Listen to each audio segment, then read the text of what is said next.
Bismillahirrahmanirrahim. Assalamualaikum warahmatullahi wabarakatuh. Shalom, Om Swastiastu, Namo Buddhaya. Salam kebajikan, selamat sejahtera bagi kita semua. Halo, selamat siang untuk Ibu Yusandari dan teman-temanku yang berkesempatan menonton video pembelajaran ini. Ayo tebak kegiatanku hari ini. Sebelumnya, izin perkenalkan diri dulu ya. Semoga teman-teman tidak bosan mendengar namaku setelah berkali-kali berkenalan.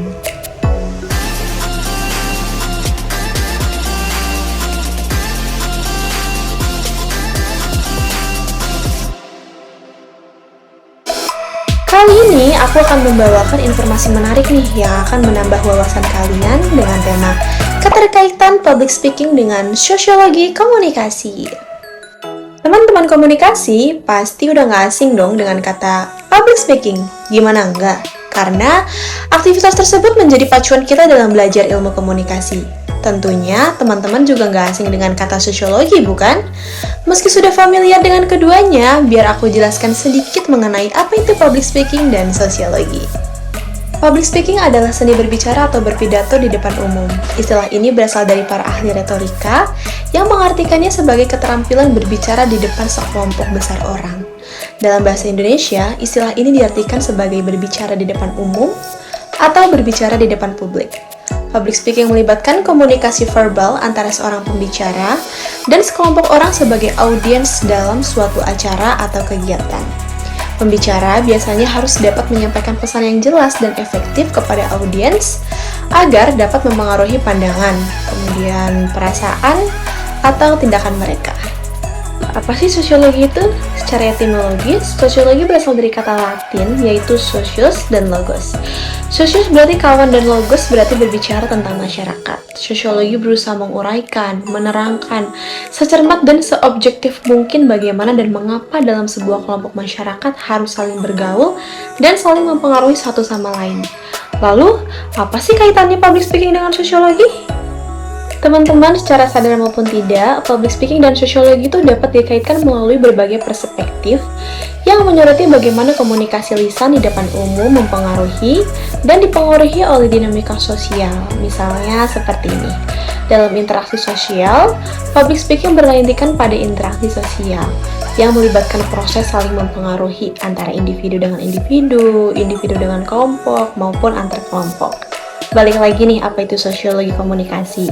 Semoga teman-teman masih ingat di awal ya, bahwa sosiologi ini tuh mempelajari dan menganalisis kehidupan bersama manusia termasuk interaksi sosial yang terjadi dalam berbagai situasi. Salah satunya public speaking. Kemudian yang kedua ada pengetahuan sosiologi. Dalam pengetahuan sosiologi, seorang pembicara itu harus memiliki pengetahuan tentang aspek-aspek sosiologi kehidupan masyarakat seperti antropologi, kemudian psikologi, kemudian sosial dan ekonomi untuk memahami audiens dan berkomunikasi dengan mereka secara efektif. Public speaking sering mencerminkan struktur sosial yang ada. Misalnya, siapa yang diberi kesempatan untuk berbicara di depan umum bisa menunjukkan distribusi kekuasaan dalam masyarakat. Nyambung nih ke keterkaitan dengan sosiologi. Nah, sosiologi itu membantu memahami bagaimana hierarki sosial kelas dan status mempengaruhi siapa yang memiliki platform untuk berbicara. Public speaking juga dapat digunakan untuk memperkuat atau menentang norma dan nilai sosial. Seorang sosiologi mungkin tertarik pada bagaimana pidato publik digunakan untuk mempromosikan perubahan sosial, menyebarkan ideologi, atau mempertahankan status quo. Teman yang masih bingung apa sih status quo itu? Jadi status quo itu adalah istilah yang digunakan untuk menggambarkan keadaan atau situasi yang ada saat ini terutama dalam konteks sosial, politik, atau ekonomi. Secara harfiah, status quo berasal dari bahasa Latin yang berarti keadaan saat ini atau keadaan yang ada. Nah, lalu apa sih bukti nyata yang menyatakan bahwa public speaking ini ada kaitannya dengan sosiologi? Nah, yang pertama ada pidato kepemimpinan di organisasi. Konteks public speaking-nya adalah seorang pemimpin perusahaan memberikan pidato kepada karyawan untuk memotivasi mereka dan menyampaikan visi perusahaan. Nah, keterkaitannya dengan sosiologi, pidato ini memperlihatkan dinamika kekuasaan, struktur organisasi, dan bagaimana nilai-nilai perusahaan dipromosikan dan diinternalisasi oleh karyawan. Yang kedua, ada komunikasi politik dan kampanye. Contoh public speaking-nya yaitu pidato kampanye politik oleh calon anggota legislatif atau presiden. Apa sih keterkaitannya dengan sosiologi? Nah, analisis sosiologisnya itu terhadap pidato bisa mengungkap bagaimana kandidat berusaha mempengaruhi opini publik, menggerakkan massa, dan mencerminkan struktur sosial serta isu-isu yang relevan bagi konstituen mereka. Contoh selanjutnya ada di pidato keagamaan. Konteks public speaking-nya ialah pemimpin agama memberikan khotbah atau ceramah kepada jamaah. Nah, keterkaitan sosiologinya, pidato ini mempengaruhi dan mencerminkan nilai-nilai moral dan norma sosial dalam komunitas religius, serta memperkuat identitas dan ikatan sosial antar anggota. Kemudian, contoh berikutnya ialah di media dan hiburan. Konteks public speaking-nya, presenter TV atau pembawa acara talk show memberikan monolog atau komentar. Nah, keterkaitan sosiologinya, analisis sosiologis dapat mengungkap bagaimana media menggunakan public speaking untuk membentuk opini publik, membingkai isu-isu sosial, dan mempengaruhi budaya populer.